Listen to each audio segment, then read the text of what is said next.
자, 첫 번째 유형 볼게요. 유형 크게 두 가지라고 말씀드렸었고요. 그중 첫 번째 언어 추리 문제 유형이라고 되어 있고 우리 교재 페이지 183페이지부터 이제 문제 같이 봐주시면 됩니다. 유형 특징 뭐 앞에서 내내 봤었던 내용이긴 한데요. 주어진 조건들을 바탕으로 보기에 옳고 그름 판단하거나 새로운 결론을 도출하는 유형의 문제라고 되어 있습니다. 조건의 선후 관계를 이해해서 사건의 순서 등을 나열하는 문제. 문제에서 요구하는 결론을 도출하기 위해서 추가로 필요한 조건을 찾는 문제 등으로 이 정도로 보실 수가 있는데 아마 문제 보시면 뭐 이 내용을 한참 보시는 것보다 문제 하나 딱 보시는 게 더 이해가 빠르실 거거든요. 자, 그래서 대표 예제 문제를 한번 볼 텐데요. 뭐 대응 전략도 볼까요? 언어 추리 문제의 기본이 되는 명제, 추론의 개념을 익히고 논리적 사고의 기초를 다진다. 이거라고 하면 뭐 간단하게 짚고 넘어가죠. 우리 교재 앞에 이제 살짝 그 언어 추리 관련 이론이 적혀 있습니다. 명제 관련 이론이라고 하면 가장 기본적으로 P면 Q이다, 뭐 A면 B이다라고 하는 우리 수학에서도 활용이 되는 그런 개념이잖아요. A면 B이다, 조건 명제라고 하죠. 뭐뭐 하면 무엇이다라고 한 조건 명제.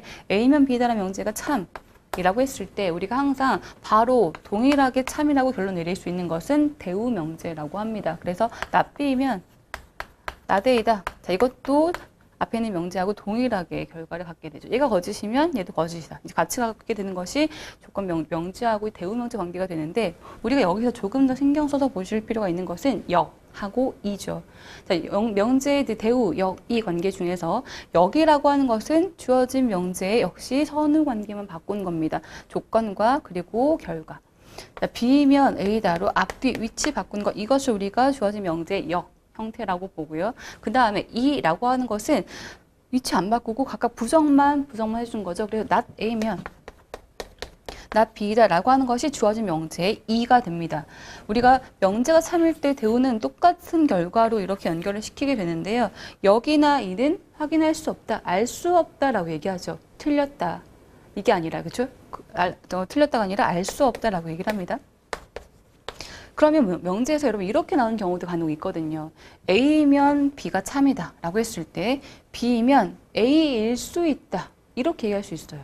형태는 B면 A라는 것까지 보고 우리 역이라고 보실 수가 있는데 B면 A일 수 있다 이렇게 가능성 자체를 문장에 넣어버리면 B면 A일 수 있다 그럼 그 문장은 그렇다가 돼야 되겠죠.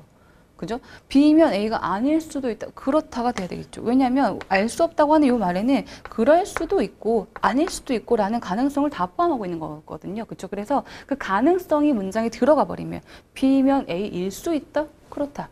B면 A가 아닐 수도 있다. 그렇다가 돼야 됩니다. 문장 자체에 가능성이 들어가 버리면 그때는 그 문장은 그럴 수 있다라는 걸로 인정을 해주게 되죠. 자, 그리고 뒤에 있는 것도 마찬가지예요. 우리가 이 형태일 때도 그렇죠. 이도 A가 아니면 B가 아닐 수 있다 라고 하면 그렇다. A가 아니면 B일 수 있다. 그렇다죠. 그렇죠. 요 명제 자체가 역시 알 수 없다고 하는 것은 그럴 수도 아닐 수도 라고 하는 이 두 가지를 다 반영하고 있기 때문이죠. 가능성을 한번 다 넣어놓고 있기 때문에 문장 자체에 그 내용이 들어있으면 그 문장에 대한 해석은 그럴 수 있다라고 해석을 하게 됩니다.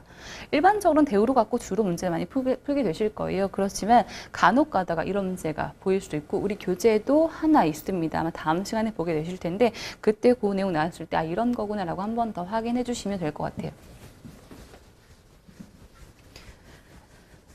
자, 이 명제에 대한 내용이었고요. 그 다음 놓치는 조건이나 경우의 수가 발생하지 않도록 제시된 조건을 표나 그림으로 도식화시켜서 문제를 푸는 연습을 한다. 자, 이것도 중요합니다. 주어진 내용들을 다시 한번 막 다 읽고 그리고 글도 길다 보니까 중간에 하나는 놓칠 수도 있거든요. 그래서 그 다 읽어보는 시간도 줄이기 위해서 그리고 놓치는 것도 좀 없도록 하기 위해서는 조건들을 좀 정리를 해두는 그 단계가 좀 필요합니다. 이걸 손으로 적어두시는 게 간혹 어떤 분들은 이거 적는 시간이 너무 아깝다. 시간이 너무 낭비가 될 것 같다 말씀하시기도 하는데 우리가 시험장에서는 머리보다 손이 빠르고 정확하다고 얘기를 하는 편이거든요. 그래서 머리로 정리를 자꾸 하려고 하지 마시고 그걸 기록해 두시는 게 오히려 문제 풀 때 훨씬 도움이 되실 거예요. 자, 한번 문제를 보도록 할게요. 대표 예제 문제 같이 보도록 하겠습니다. 자, 어떤 회사 정보보안팀 직원 P씨는 하루 동안 A, B, C, D, E, F, G 7개 팀의 보안 점검을 실시하려고 합니다. 7개의 팀은 모두 기획팀 또는 마케팅팀. 자, 7개 팀은 모두 기획이나 마케팅 2개 팀 중에서 구분이 돼요. 보안 점검은 한 번에 한 팀만 실시하고 점검을 끝낸 팀은 중복해서 점검하진 않습니다. PC가 아래와 같은 조건에 따라서 보안 점검을 하고 E가 세 번째로 보안 점검을 받았다면 다음 중 반드시 기획팀인 곳은 이라고 했습니다. 지금 전체 7개 팀이고요. 조건이 이미 여기부터 나와 있죠. E는 세 번째로 받았다. 자, 그러면 앞에 두 칸 둘 거고 E는 세 번째로 넣어줄게요. 위치가 확실한 것은 먼저 반영시켜주고 그거 기준으로 앞뒤 나누면서 이제 조건 반영시켜 다시 넣어주시는 거죠, 조건을. 그리고 이제 뒤에는 4개 팀의 자리가 더 있어야 되겠죠. 전체 7개 팀이니까 이는 세 번째 정도까지 넣어주고 내용을 볼까요? 자, 기억에 마케팅 팀을 2회 이상 연속해서 점검하진 않는다. 자, 마케팅이 2회 이상 연속되진 않는다. 뭐 일단 이렇게 있고 이것만 갖고 뭐 어디를 정리할 수는 없죠. 자, 니은을 볼게요. 여기 니은을 바로 보는 것보다 리을이 보여야 되겠네요. 리을에 그죠? A가 6번째로 점검받는다. 이것도 위치가 확실하게 나와 있거든요. 이것도 넣어주죠. 자, A는 6번째라고 하면 여기가 되겠죠. 자, A 자리도 정해졌습니다. 자, 그 다음에 보통 보게 되는 것은 뭐 바로 앞에 있다, 바로 뒤에 있다, B 바로 앞에 E가 있다, 뭐 바로 뒤에 A가 있다. 이렇게 나오면 이거 갖고 바로라는 말로 위치 잡을 수가 있을 텐데 여기는 지금 바로라고 하는 말이 좀 잘 안 보이죠. 이제부터는 조건을 빠트림 없이 정리를 한 단계가 좀 필요합니다. 니은을 볼까요? F팀을 점검한 후에 B하고 D를 점검합니다. 자, F 뒤에 B하고 D란데요. 그런데 F 바로 뒤에 B인지 F 바로 뒤에 D인지 또는 누가 중간에 껴있고 BD가 있는지 모르는 거잖아요. 그래서 F 뒤쪽에 보통 부등호로 많이 표시합니다. 뒤쪽으로 가서 그리고 이 뒤에 B하고 D가 배치가 돼야 되는데 B하고 D 그들의 선후 관계는 안 나와 있습니다. 그죠? D가 앞인지 B가 앞인지 그죠? 그래서 그럴 때는 B하고 D를 앞뒤로 적을 수가 없기 때문에 분수 형태로 좀 적는 편이죠.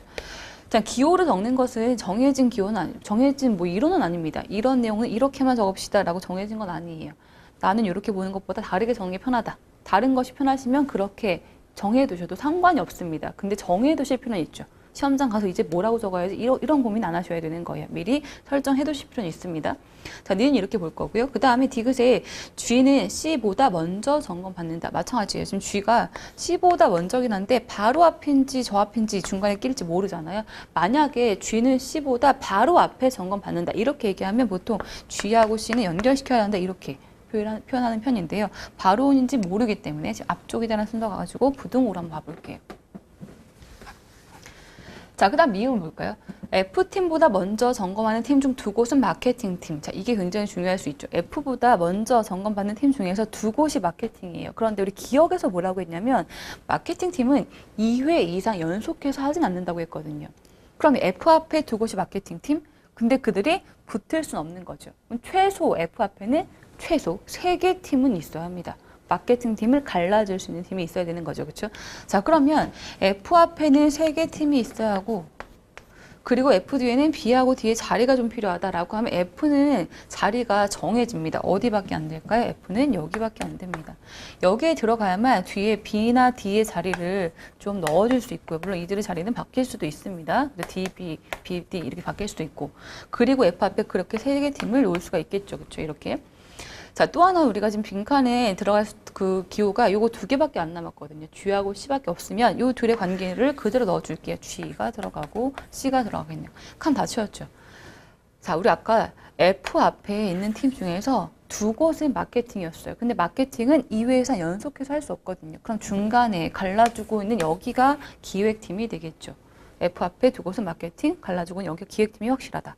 정답은요, 3번이 답이 되겠네요. 3번, 그렇죠?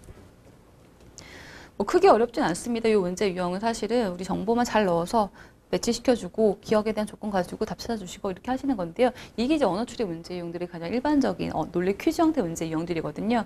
중요한 것은 조건을 다시 막 읽어볼 필요 없이 기호화시켜두는 것, 그 기호에 대한 의미를 한번 미리 설정해 두는 것, 이 정도가 필요하실 것 같아요.